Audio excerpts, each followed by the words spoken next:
May gabi higalay suon. Daligon ang Ginoo ning takna sa kagabion nga diin ani ana pod ang grupo sa pagtugkad sa kamatuoran nga diin magtuon na pod kita sa pulong no sa Ginoo ning takna sa kagabion. Og di ay basin natingala mo nga diin ang grupo sa pagtugkad dugay na pod naka-live tungod kay ang crew niini is adunay mga ginapanghimo. Gani amo kining gigahinan aron nga diin ang atong mga viewers labi na kamo tan-aw niini nga diin magapadayon gyapon sa pag-utingkay labi na sa pulong sa Ginoo kung unsa gyud no ang ginatawag nga pagtugkad, kung unsa gyud ang atong tugkaron niining takna. Og sa gihapon ako ginagreet ang atong pangulo no sa distrito sa Magpet nga diin si Pastor Unisibo Hersaba o usab akong ginagreet ang pangulo niining grupo sa pagtugkad sa kamatuoran nga diin si Brother Dirt Paharok o sa gihapon ang second elder nga si Brother Alan Pandya o usab ang pangulo sa ITCYC nga di si Brother si Brother Ramson Bunja may gabi diha sa imo o sa gihapon dili na nato langay-langayan no tungod kay ang oras grabe kalaspas ang opening song no nga diin sa pareho ra gihapon ang atong programa karon nga diin kini pag unahan sa opening prayer nga diin ako gihapon ang magdumala nga diin ang bag-ong na-adapt nga layman sa Magpet District ug dayon pagsundan sa special song nga diin kinabuhing dayon ug dayon pagasundan sa mensahe no nga diin kini pagadumalahan sa atong usa ka igsoon nga evangelist nga si Brother Edgar A. Bago ug dayon ang closing song mao ang gihigugma ko si Kristo ug dayon pag-ampuan kini sa atong speaker ihatag nato sa iya ang panapos sa pag-ampo. Sa gihapon no ang programa magapadayon sumala sa akong na-anunsyo ug ang opening prayer atong pagasugdan.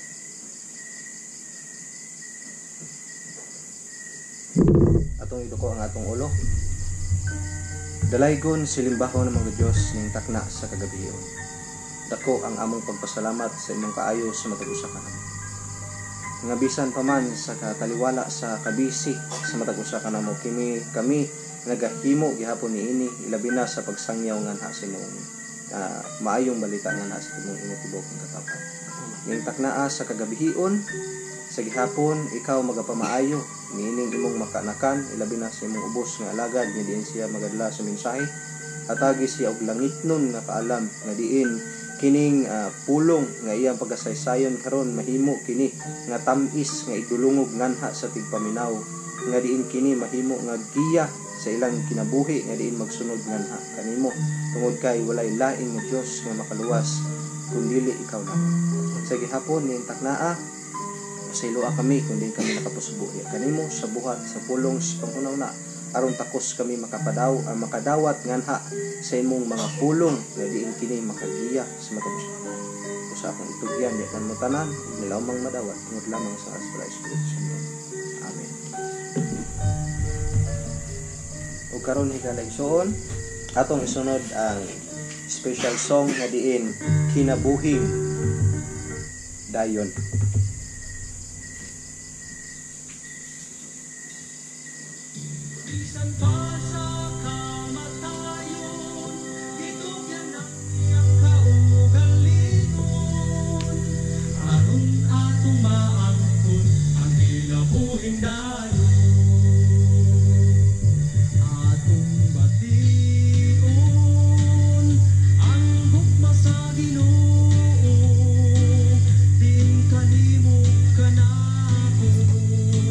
Sa lahi pasay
Karon higala igsoon ato nang ihatag no ang higayon sa atong magdumala sa mensahe karon, Brother Edgar A. Bago.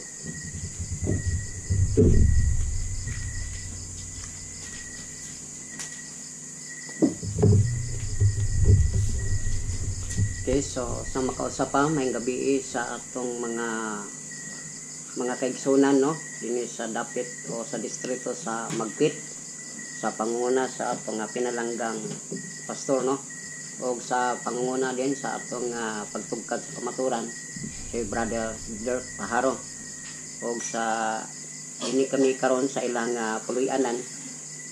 Nakita ninyo mga tigaligsoon nga nindot kayo ang atong pwesto din sige sakripisyan gid ni Brother Paharo para lang maano nato mga kaigsunan. So ninintak na sa kagabiyon nya naman sad kita no, medyo sa pipila ka mga adlaw o semana siguro nga wala ta nakahimo sa pag-live tungod kay naami karon na destino mga higalagigsoon no sa Nua Purok 5 no. So busy kining inyong ubos nga mga alagad no, kami nga duha ni Brother Noel Ulinan di amin na destino. So sa tabang sa atong Ginoo. Okay, so padayon ta no higalagigsoon. Ako din ginagreet ang akong pinalanggang asawa sa Barangay Sagkungan, President Rojas. So may gabi sa akong pinalangga usab nga anak no. So di na ta maglangan inintak na as kagabion tungod kay ato kining hatagan og panahon kining atong topiko ang igpapahulay sa kasaysayan. So sa niagi ang atong topiko may tungod sa ngano nga milyon ang nagabantay og adlawng linggo. So ato namang nakita nga adto nakita yung mga gipangbasa na mga reference o base pod sa Biblia nga atong nasayran nga natupad yun ang Daniel 7:25 nga si Constantino usa ka emperador sa Roma nagibalhin ang adlong Sabado ngadto sa adlong Linggo ni adtong 321 AD no. So katuparan sa tagna ni Daniel. Karon kining atong pagatun-an ang igpapahulay sa kasaysayan. Matud pa sa Genesis kapitulo 2 bersikulo 2 ug 3 kanus og pinaagi sa unsang buhat na himo ang igpapahulay, no? Ay kung atong basahon ni galagigsoon sa Genesis kapitulo 2, ang bersikulo niya ay 2 o 3 nga nagkanayon ato kayong basahon, no? Sa kapitong adlaw nahuman sa Dios ang tanan niyang gibuhat ug mipahulay siya gikan sa tanan niyang gibuhat. Gipanalanginan sa Dios ang ikapitong adlaw ug gibalaan na kini kaysa maong adlaw natapos niya ang iyang pagpamuhat ug mipahulay siya gikan sa tanan niyang gibuhat. So atong nakita nga ang after creation sa atong nga Ginoo pagkahuman sa paglalang sa kalibutan sulod sa unom kadlaw ug sa ikapito kadlaw siya mipahulay ug sa diha nga ato pong nakita nga ang adlaw ipapulay iyasad kining gipanalinginan ug iyasad kining nga gibalaan, no? So mao kana higalagigsoon. Matod pa dinhi ang semana nga may 7 ka adlaw. So tama na siya. Unsang bahina sa panahon o gitun-an sa igpapulay. Matod pa dinhi sa usa ka Nature Hunyo 6, 1931, no? 1931, matod pa dinhi ang semana mo'y usa ka bahin sa panahon nga dili sama sa uban, nagpadayon sa dili mausab na paagi og sukad sa ginatawag nga pagbanag-banag sa kasaysayan. So mabasa kini igalagigsoon sa Nature Hunyo 6, 1931.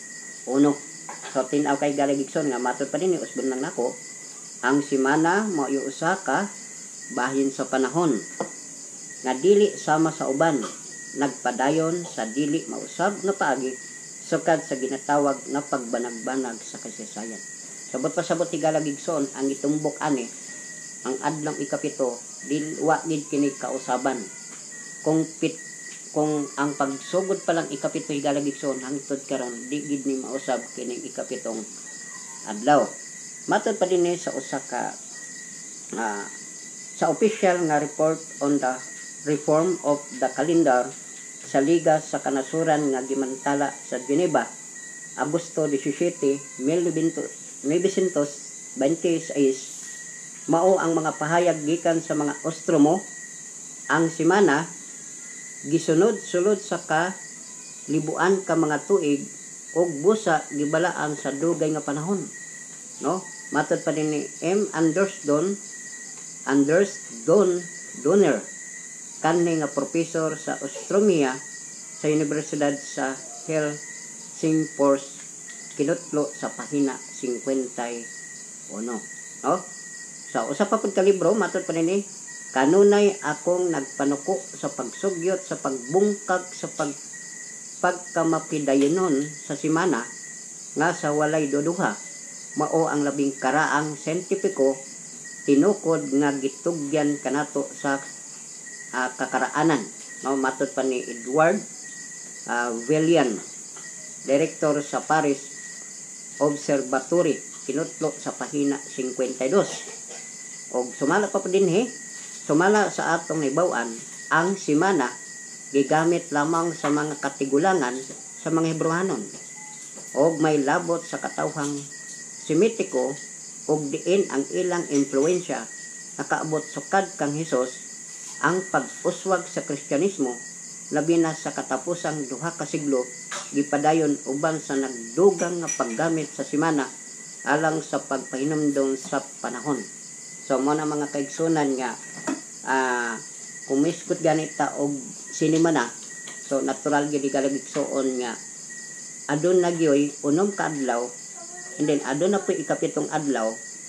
So kumiskot ta og kausaban, way kausaban higalagigsoon. Kung adun na may kausaban, mao kadto ang kalendar nung unang panahon nga ang kulang higalagigsoon mao ang petsa, pero wala gid nag-usab ang adlaw, no? So mo na ang atong hinumduman higalagigsoon. Matod pa dinhi ang igpapahulay sa panahon sa daang tugon. Ngano nga ang Dios naggahin sa ikapitong adlaw nga balaan. Matod pa dinhi sa Exodus kapitulo 20 bersikulo 11, kay sa unom ka adlaw gibuhat ni Jehova ang langit ug ang yuta ang dagat ug ang tanan nga naa kanila ug mipahulay sa ikapito nga adlaw, no? So ang Dios gipakita lang igalagigson sa Exodus kapitulo 20 bersikulo 11 kay sa unom kadlaw gibuhat niyo ba ang langit ug ang yuta ug ang dagat ug tanan nga naa kanila ug mipahulay sa ikapito adlaw. Subot pasabot ang ikapitong adlaw diha gid ang Dios mipahulay. So okay lang untay galagigson kung siya nipahulay sa una, ikaduha, katulo. Pero amo pa ilaing nga gisgutan ni galagigson diha gid sa ikapitong adlaw siya mipahulay. Matod pa dinhi unsang saad gihimo sa Dios ngadto sa Israel pinagi kang Jeremias kon sila magbantay sa igpapulay. So aduna daw unsay saad gigalagigson sa mga tao nga nagabantay sa adlaw igpapulay. Matod pa dinhi kun kamo sa kakugi magpatalinghog kanako. But pasabot kanang pulong nga kakugi gikinahanglan gid nato karon igalagigson nga magkugi gid ta, no? Matod pa dinhi kun kamo sa kakugi magpatalinghog kanako. So dapat sa atong panahon karon dili ta magtinapulan nga dili ta maminaw sa pulong sa Ginoo. Kay matod pa dinhi kailangan nato ang kakugi sa pagpaminaw o pagpatalinghog sa pulong sa Ginoo. Matod pa dinhi nga nagaingon si Jehova sa dili pagpadala og mga butang tapos lapos sa ganghan niining lungsurana sa adlong ipapulay apan pasanto sa adlong ipapulay og dili magbuhat nining adlaw. Subot pasabot ti galagigson pag abot gid sa adlong ipapulay di gid ta magbuhat, di ta manghurnal o di pud ta manglaba, mangahoy o magnegosyo higalagigson tungod kay nasayod kita ang adlong ipapulay sagrado kini o gibalaan sa atong Ginoo. Matod pa dinhi unya may musulod sa mga gangaan niining mga lungsod mga hari o mga prinsipe nga nagalingkod sa trono ni David o kining lungsura magapabilin sa tanang mga katuigan. So igalagigson ang saad sa Ginoo sa mga taong nagbantay ang gingundri ay magpabilin, no? Kung matupod tag Isaiah igalagigson sa 56 ang bersikulo 2 bulahan daw ang nagtamod o nagpadayon sa adlong ipapulay. So kung gusto ka mabulahan igalagigson ato gin bantayan kining adlaw nga igpapahulay, no? Matod pa dinhi unsay may tabo kung sila dili magbalaan sa igpapulay. Nako higalagigson unsa kayay may tabo kinibeng adlaw ipapulay igalagigson wala na gid kini gihatagan og bili, di nagihatagan og panahon kay para sa ila ordinaryo lang ug para pod sa iba wala na kining adlaw igpapulay kay kuno gitapos na ni Kristo sa cross. Pero kung atong tanaw ni galagigson sa Jeremias Jeremias 17 bersikulo 27 ang nagkanayon apan kung dili kamo magpatalinghog kanako, no?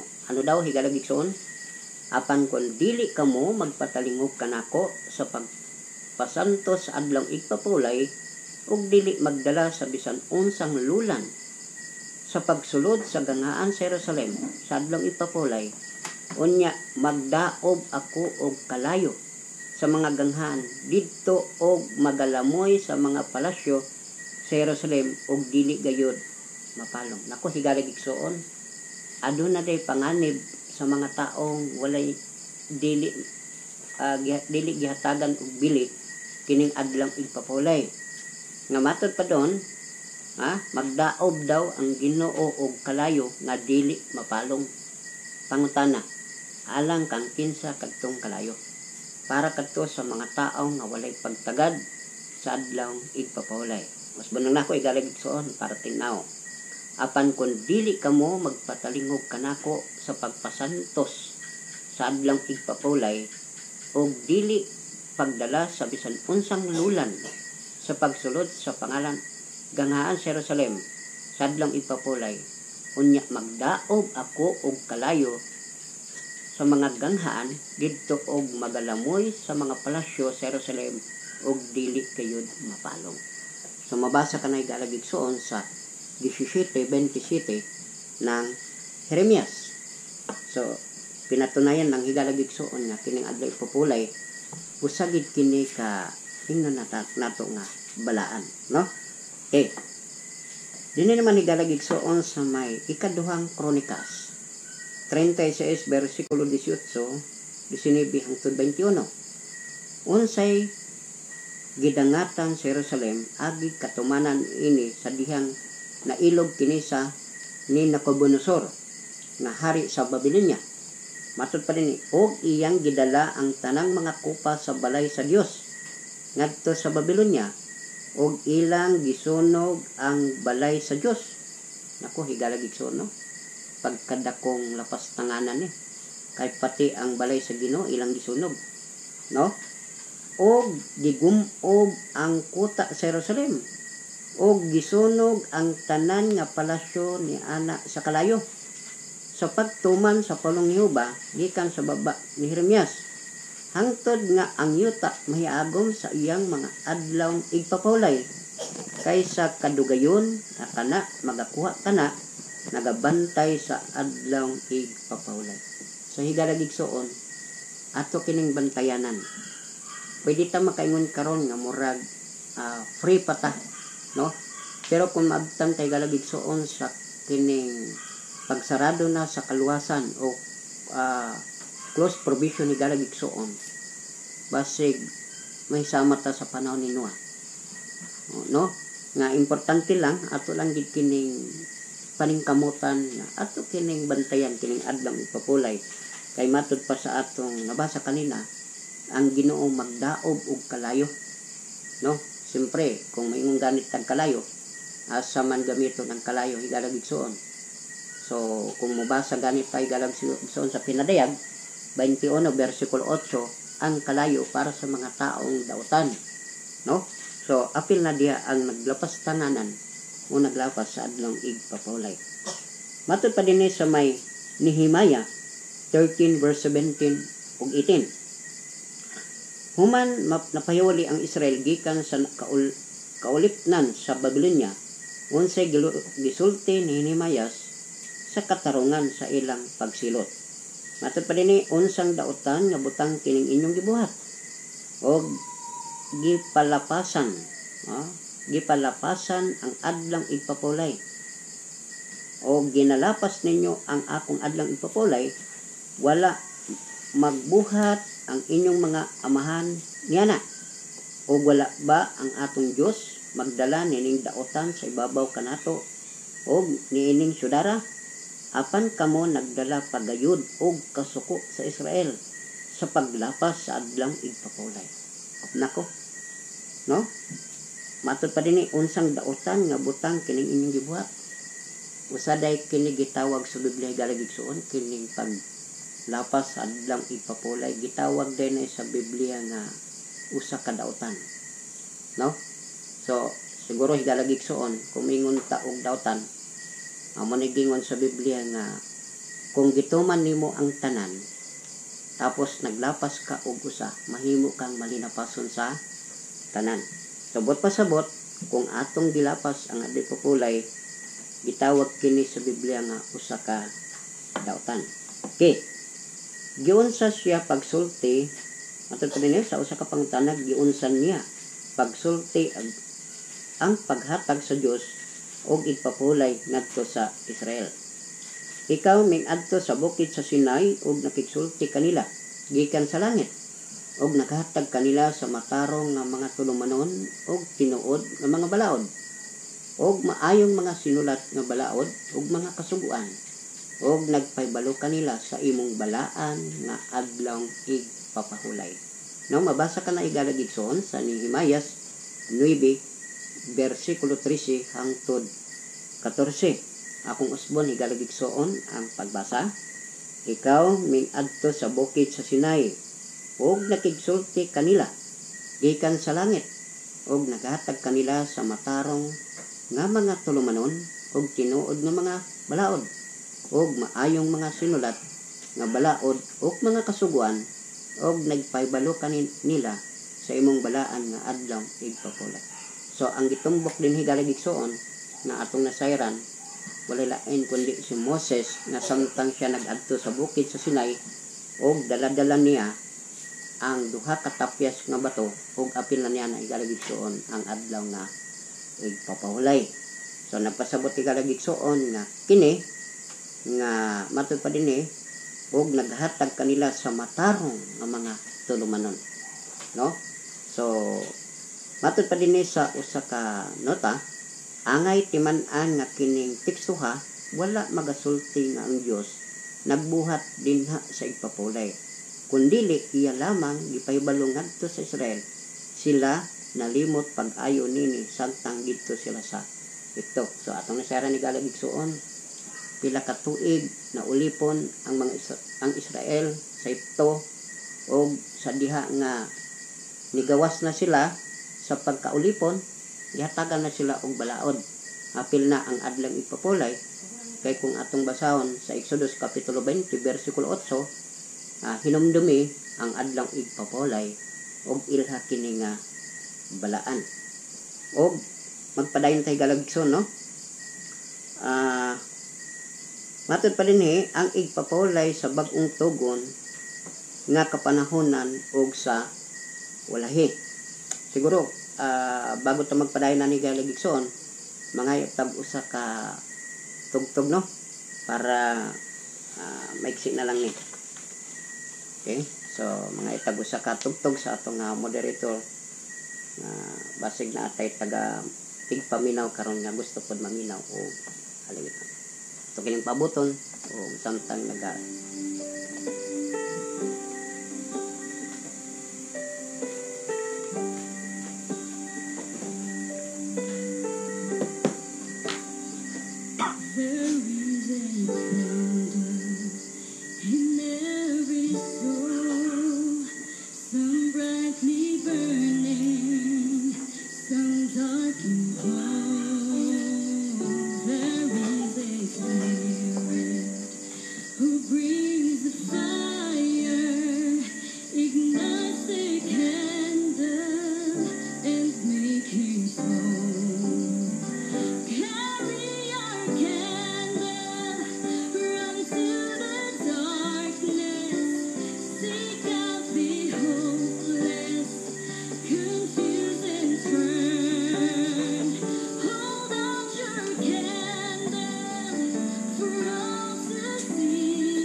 so padayon ta sa ikaduhang yugto sa ato nga pagtuon ang igpapulay sa bag-ong tugon nga kapanahonan ug sa ulahi.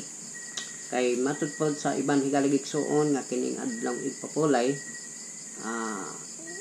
di na daw kini nagpadayon sa bag-ong tugon kay gipahunong na daw ni Kristo o mo na atong tunan higaligigsuon kung wala na bagyod. Kay kung wala na higaligigsuon dapat si Kristo dili na gid na siya magpahulay pa sa adlaw igpapulay.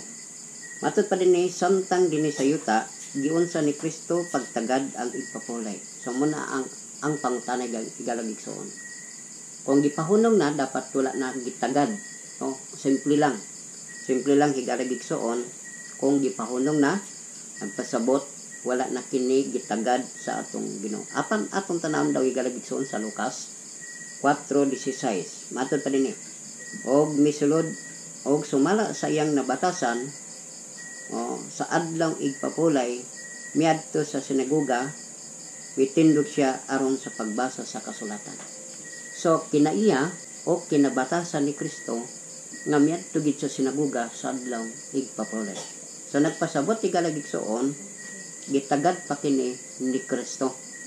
So kay gitagad o kinabatasan pa gid niya nga miadto sa sinagoga sa adlaw igpapulay, no, sa sinagoga nagpasabot kini nga wa gid gihunong, no, wa gid gihunong. Unsa pa? So unsang mga pulong giila ni Kristo ang kasuguan sa igpapulay? Matud pa sa iba nga ngano nga kamo madtog simbahan, no? Kaya kung atong tanaw ni higaligigsuon sa Mateo kapitulo 12, ang bersikulo niya ay 11, atong basahon sa higaligigsuon, no? Sa Mateo kapitulo 12, okay? Kapitulo 12, atong basahon. 11 kapitulo 12, 11. Nagkana yon. Okay. 12 bersikulo 11 atong basahon. Matud pa din Si Jesus mitubag, unsa may inyong buhaton kun ang inyong karnero maulog sa usa ka tawong lahom nga lungag sa adlaw ipapulay. Dili ba di ay ninyo kini buhaton? Mas dako pagbili ang tao kaysa karnero. Busa ang atong balaod nagtugot kanato sa pagtabang kang bisan kinsa sa adlaw ipapulay. Sabot pasabot higaligigsuon nga uyon di ay gitugot sa Ginoo ang pagbuhat sa adlaw ipapulay. Unsa ang yang gitugot? Kanang pag-ayog balatian. Kung nay maaksidente higaligigsuon, dapat nang tabangan. Kay kung di pod na tabangan ni higaligigsuon, nagpasabot ka na nga lapas pod nimo ang gingon nga higugma ang imong isig ka tawo. No? Unsa pa ang gitugot higaligigsuon? Kanang magtukag simbahan. Mamangganing nga kinabatasan ni Kristo nga niadto gid sa simbahan higaligigsuon. Muna nga gitugot. Ang dili lang gitugot higaligigsuon sa Biblia nga kanang manghurnal ka, no, mamalingki ka, magtinda ka, mo nang dili gitugot sa Ginoo. Apan kanang magtukag simbahan, mag-ayog balatian, gitugot na higaligigsuon sa atong Ginoo. Okay? Yandre, apan ang kamaturan nga si Kristo hangtod sa iyang kamatayon ug ang iyang mga apostoles sulod sa pipila ka panahon human sa pagkayab ni Kristo nagbantay sa igpapulay. Mo'y usa ka katinuan nga ang atong Ginoo mismo wala mag-ilis sa adlaw sa Ginoo alang sa igpapulay sulod sa iyang panahon sa yuta. Muna katibayan higaligigsuon nga wag gid lisdi, no? Matud pa nini sa libro sa Vincent Kili, Katoliko, Forbidden Sunday and Feast Day Occupations 1943 edition, page 19 ug 20. No, mao kana ang atong mabasa sa Vincent G. Kili, Katoliko, Forbidden Sunday and Feast Day Occupations 1943 edition, pahina 19 o 20. So kompleto na higaligigsuon, no? Matud pa din si William Prene nag-ingon, piho nga si Kristo mismo, iyang mga apostoles ug ang iyang unang Kristohanon sulod sa igong gidugayon sa panahon, kanunay nagbantay sa kapitong adlaw nga igpapulay. Kinsa man si William Higala Gigsoon, dili ni siya Seventh-day Adventist, usa ni siya ka Sunday keeper. Nagpamatuod matud pa ni William Prene nga piho nga si Kristo mismo iyang mga apostoles og ang unang mga Kristohanon sulod sa igong gidugayon sa panahon, kanunay nagbantay sa kapitong adlaw. So nagpamatuod ang usa ka protestante Higala Gigsoon nga dili po siya Sabbath keeper, apan nagpamatuod siya na si Kristo gang apostoles ug ang unang mga Kristohanon nagbantay gyud sa ikapitong adlaw. Ug sa katapusan nato Higala Gigsoon sa ato nga pagtuon karon, matud pa dinhi Hudyong ikapitong adlaw igpapulay, no? Atong basahon sa kinumpleto. Matud pa dinhi, the Lord's Day Sabbath, pahina 33. Wala gayoy formal o gitugutang kausaban gikan sa hudyong ikapitong adlaw igpapulay ngadto sa Kristohanong unang adlaw nga pagtuman. Ang unang mga Kristohanon wala magbilin og katinuan nga sila nagunahuna sa ilang adlaw sa pagsimba, ingon nga halili alang sa Kristohanong ipapulay o sa pagpadayon ni adtong ipapulay. Ang hudyong mga Kristohanon sa sinugdan daw nagpadayon pagbantay sa ipapulay sama sa mga Hudyo, samtang ang ilang makiugalingong Kristohanong salabutan mitubo og nagdugtong sa bugason sa ilang relihiyosong kasinatian, kinabuhi o programa, ubos sa ilang mga miti o mga forma, sila milabi pagbiya sa hudyong ipapulay gikan sa ilang una-una. So adunay nagpadayon ni Higala Gigsoon, aduna po'y wa na nagpadayon. Apan kung atong tanan ni Higala Gigsoon sa Isaias 56 versikulo 2, bulahan katong nagpadayon. Apan katong wala na nagpadayon ni Higala Gigsoon, manigingon nato nga sorry na lang, no? Matud pa dinhi sa katapusan natong basahon sa usa ka W.O. Carver Sabbath Observance, pahina 49 ug 54, copyright 1940 sa Sunday School Board of Southern Baptist Convention, gigamit nga gitugutan. Matud pa dinhi, walay mga sugo sa bag-ong tugon, walay mga tulumanon, walay mga lagda, walay mga sermonya nga ikadapat sa pagbantay sa adlaw sa Ginoo o gitawag karon sa mga protestante nga linggo. So asban ako walay mga sugo sa bag-ong tugon, walay mga tulumanon, walay mga lagda, walay mga sermonya nga ikadapat sa pagbantay sa adlaw linggo. So kinsa nagsulti Higala Gigsoon? Asban ako, W.O. Carver Sabbath Observance, pahina 4954, copyright 1940 sa Sunday School Board of Southern Baptist Convention. So hinaut Higala Gigsoon intak na sa kagabion sa maikli natong pagtuon na ato lang timan-an nga adunay dangatan sa mga taong naglapas sa adlaw ipapulay. So hinaut nga samtang ninyo ni napanood, paki-like lang, paki-share lang, so paki-pindot lang Higala Gigsoon ka ng button bell, no? Para updated ka mo sa atong gihimo nga video matag karon og gunya, no? Mag-subscribe ka mo para updated ka mo sa atong video. So inaut nga ang Ginoo magapanalangin ka natong tanan. So maminaw ka tag usa ka awit bago ta mag-ampo.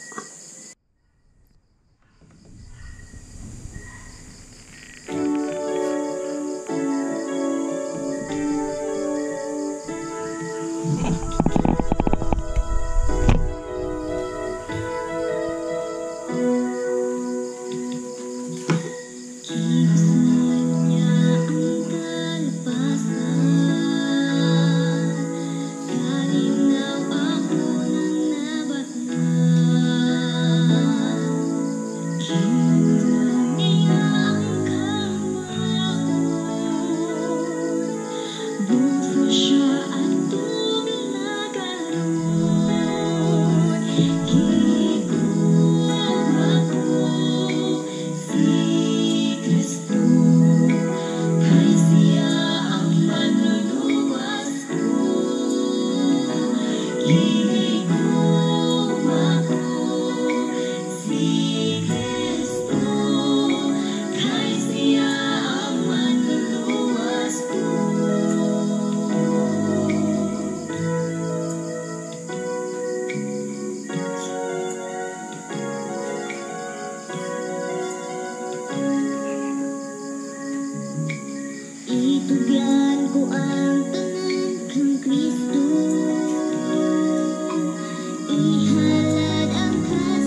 Okay, so daghang gid nga salamat sa atong nadunggan no. O sa bago ta mag-aampo, sa muli, ilang po ninyo kalimti ang pag-like, pag-subscribe sa atong video para updated kamo sa sunod nga among programa sa pagtugkad sa kamaturan. So niningtak na mag-aampo ta. Dalaygon og sinimbahon namo nga Dios niningtak na as kagabion amo kining gikalipay tungod kay nakahimo na sad kami sa pag program nining pagtugkad sa kamaturan. Niningtak na niya kami sa panimalay sa pamilyang Paharong. Ani ang yang tibuok na pamilya. Ako kining giampong ikaw maghatag kanila og panalangin sa matag adlaw og labaw sa tanan. Ug kung nga kini nga pamilya ang gugma, ang kalinaw, ang kalipay, ang panagyosa ug pagsinabtanay hinaut nga sa imong pagpadayag nining kalibutan hinaut nga kini nga tibuok nga pamilya mag-uban unya sa langit nan nga puloy panangin sab ang akong pamilya nga naa karon sa President Ruas sa Kungan ikaw sa magapanalangin sa ila ikaw maghatag kanila ng pulawas nining taknas kagabion ngon man ang inahan ni Noel Ulinan ikaw sa maghatag ng panglawas proteksyon nining taknas kagabion o amos ang gyampo ginadulya kanina ini nga programa sa pagtugkad sa kamaturan inat nga ikaw magapanalangin nini inat nga ikapa ang kasing-kasing sa mga tao na magasuporta nini aron makagamit na kami tungod kay ikaw na side Lord kulang kami og gamit nini agos na namo ipalambo kini nga pagtugkad sa kamaturan amos ang gyampo ikaw sa magapanalangin sa among ginagabustadihan gikan sa bantaan porok 5 nuwa o gingon man sa uban pang among ginatunan matag gabi o panangisab kasi pastor ingon nga amahan sa distrito sa Magpit inat-atag kaniya man panglawas ug tanan nga mga opisyalis iningtak na amo kini natugyan og ilauman sa pangalan ni Jesus amen o amen. Okay, so may gabi God bless sa pagtugkad sa kamaturan.